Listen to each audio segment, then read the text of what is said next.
Welcome to the Deep Dive. Today we're zeroing in on a really dynamic sector, the global market for plasma sterilizers.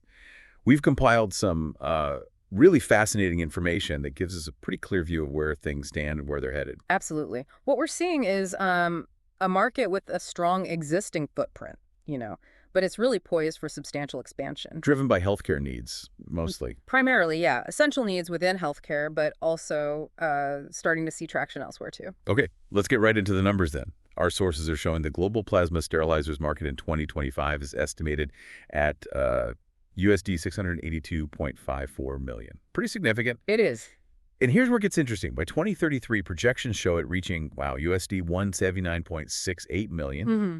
That works out to a compound annual growth rate, a CAGR, of 5.90% between 2025 and 2033. And that rate, 5.9%, really underscores the growing focus on, infection control and patient safety worldwide. Right. And the main driver, as you'd guess, is that increasing demand for really robust sterilization, especially in healthcare. Exactly. Plasma sterilization just offers some key advantages that are making it, increasingly popular. And the data we're drawing from for this deep dive is pretty comprehensive, right? Mm. We've got a detailed PDF, Excel sheets full of quantitative data, a PowerPoint for the highlights. Yeah, and secure cloud access to the whole data set. So Yeah. anyone wanting to really go granular has the resources. Definitely. Okay. Geographically, North America seems to be leading the pack right now, holding the largest market share, over 37% in 2025. That translates to about USD 252.54 million. Yeah. Which makes sense. North America's lead probably reflects, a mature healthcare system, strong on tech adoption, and pretty strict infection control rules. Yeah. Europe isn't too far behind, though. They've got over 29% of the market. About USD 197.94 million in 2025. Then comes the Asia-Pacific region, APAC.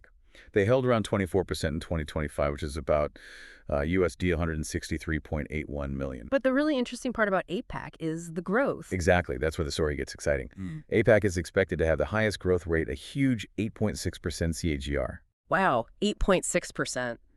That really suggests a rapidly developing healthcare scene over there, investing in advanced tech, focusing more on sterilization. Makes you wonder what's driving that acceleration compared to, say, North America or Europe. Yeah, specific initiatives or challenges, maybe. Could be.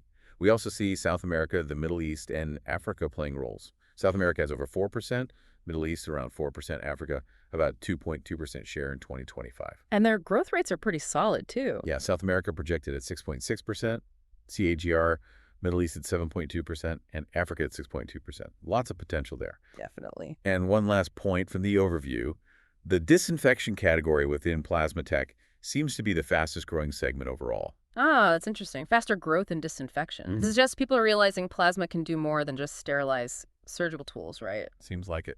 Maybe new uses in pharma or food processing. What's driving that specific demand for plasma disinfection? Good question. Let's maybe dig into the market segments to get a better idea. Starting with chamber capacity. Our data shows the smaller units, the 100-liter segment, holds the biggest share right now. Why is that? Well, the smaller units are generally more cost-effective. That makes them accessible for more places like smaller clinics, research labs, Right. Plus, they're practical for specific needs within bigger hospitals, maybe right in an operating room or critical care where space is tight and you need things sterilized quickly right there. Makes sense. Convenience and accessibility.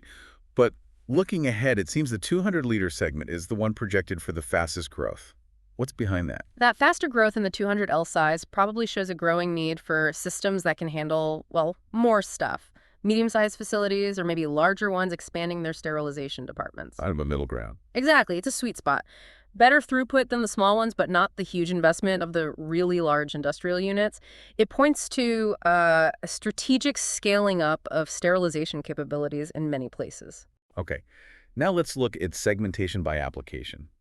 Sterilization, not surprisingly, holds the biggest share. Well, yeah, that's its core job, isn't it? The absolute necessity in healthcare is preventing those hospital-acquired infections, HAIs. Sterilization is key. And plasma has specific benefits. Definitely, especially for heat-sensitive instruments, things that traditional high-temperature autoclaves might damage. Plasma is gentler, but still highly effective at killing microbes. That's critical for HAI prevention. Right. And as we noted, the disinfection segment is growing rapidly. What's driving that expansion beyond just sterilizing tools? That fast growth in disinfection really highlights plasma's versatility. People are seeing it's not just for surgical instruments anymore. Like where else? Industries like pharmaceuticals, even food and beverage, are looking at it for surface disinfection. Other uses where maybe a chemical-free, eco-friendly approach is appealing. Interesting. So it's the low temperature reactive properties making it suitable. Precisely. It generates those reactive species without high heat, which opens up a lot of possibilities for different materials and settings. Okay, let's switch gears to the source gas used.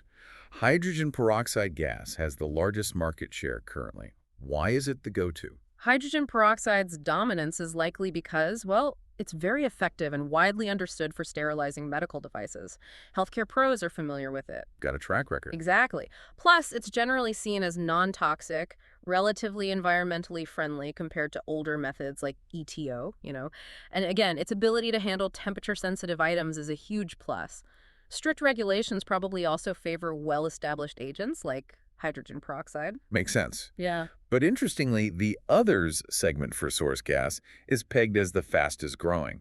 What falls into others and why the rapid uptake? Others usually covers alternative gases offering maybe different sterilization profiles. Nitrogen plasma sterilizers are one example gaining traction. Why nitrogen? A key benefit can be minimal or even no chemical residue left behind.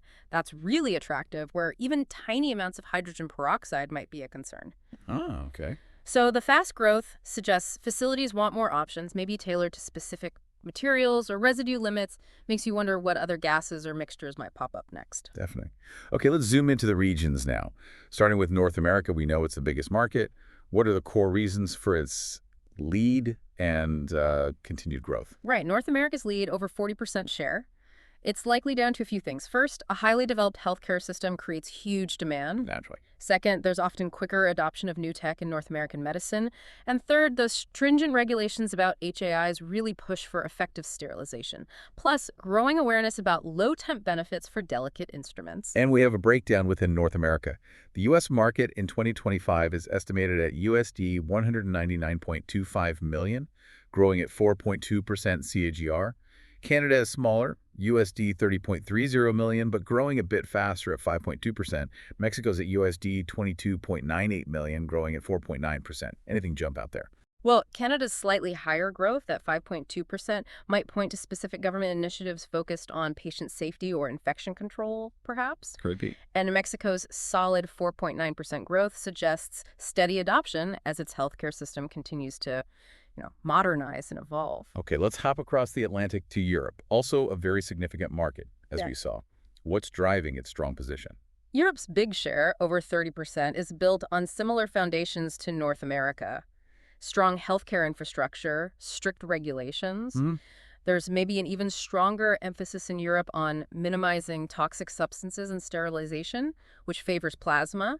Growing HAI concerns are a factor too, of course, and we're seeing advancements in smaller, more portable plasma units, increasing their use. Environmental focus too. Yes, absolutely. Europe's focus on sustainability aligns well with plasma being relatively eco-friendly compared to some alternatives. Now, the country breakdown in Europe shows some interesting variations. The UK is growing quite fast, 5.8% CAGR, with the USD 33.25 million market in 2025. France is a bit slower at 4.2%, USD 18.21 million. Germany's the biggest in size, USD 39.19 million, growing at 5.2%, maybe reflecting the strict laws. Possibly, yeah. Then you have Russia at 4.0%, Spain 4.1%, and then smaller but solid growth in places like Sweden, 5.1%, Denmark 4.8%, Switzerland 4.6%, Luxembourg quite high at 5.3%, and the rest of Europe collectively around 3.7%. It's quite diverse. It is. The variations could be due to several things. The UK's higher growth might link to its well-established and innovative NHS embracing tech. Germany's size likely reflects its strong medical device manufacturing base and those strict regulations you mentioned. Right. The steady growth across much of Western Europe suggests a mature market adopting consistently. Variations elsewhere might reflect different healthcare spending levels or the speed of infrastructure upgrades. Okay, now let's focus on the real growth powerhouse. Asia Pacific, that impressive 8.6% CAGR. What is lighting the fire under APAC? APAC's rapid expansion, that high growth rate, and around 23% share, it's really a potent mix. First, rapidly developing healthcare infrastructure across the board. Huge investments, right? Massive investments in new hospitals, clinics, International chains moving in, especially China, South Korea, Malaysia, India, that creates huge demand. Makes sense. Then there's the increasing use of sophisticated, often temperature-sensitive devices, which needs low-temp sterilization like plasma, add growing awareness of HAIs, and a bigger focus on patient safety. It's just fertile ground for plasma sterilizers. Looking at specific APAC countries, China's huge, USD 68.80 million in 2025, growing at 8.1%. Japan at USD 22.61 million, 7.1% growth. South Korea, USD 19.66 million, 7.7% growth. And India shows really strong growth, 10.5%. Wow, 10.5%. Yeah, with a USD 16.38 million market linked to more ICUs and hospital beds.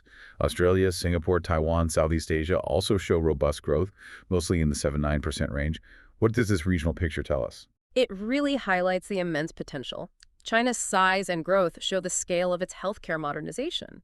India's exceptional growth points to a rapid build-out, especially critical care, driving demand. Yeah. And the consistent high growth elsewhere indicates a widespread move to upgrade facilities and prioritize infection control.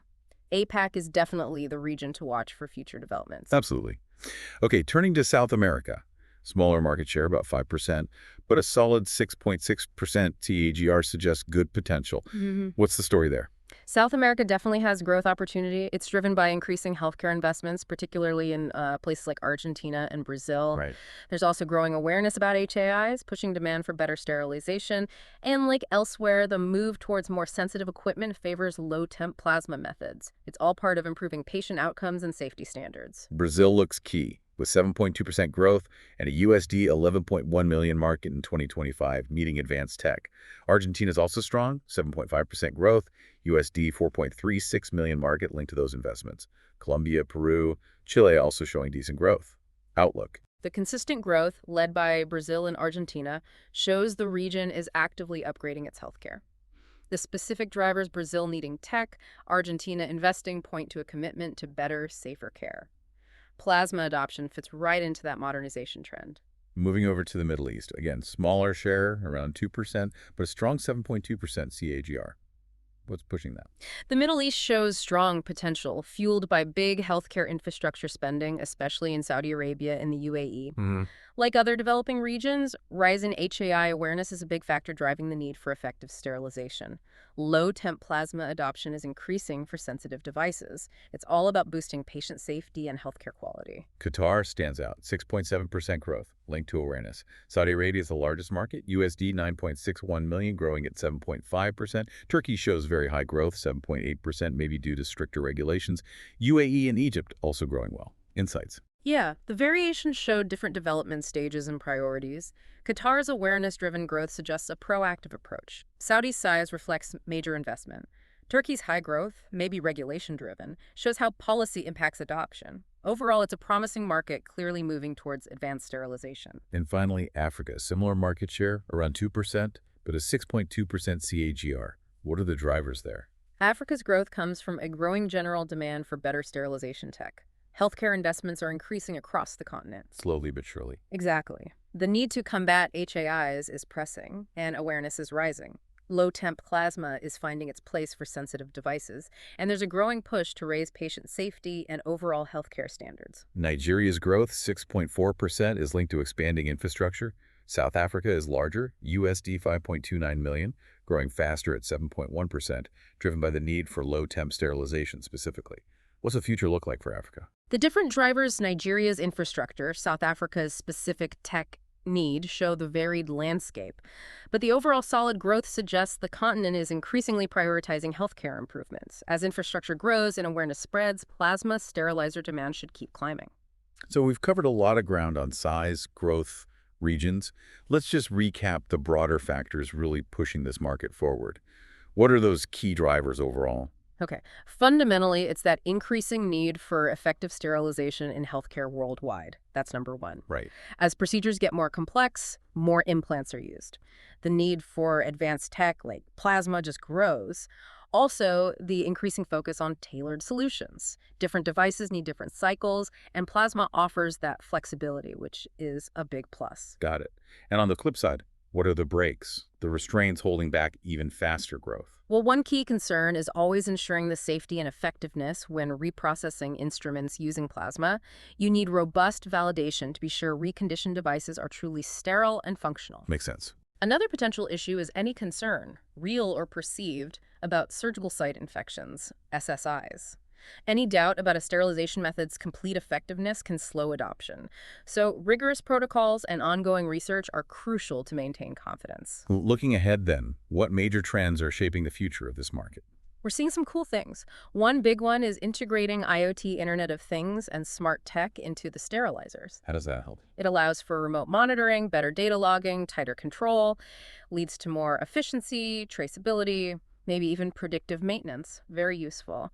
And as we said, that other trend is the ongoing focus on more spiralized, tailored sterilization cycles for specific needs. Right.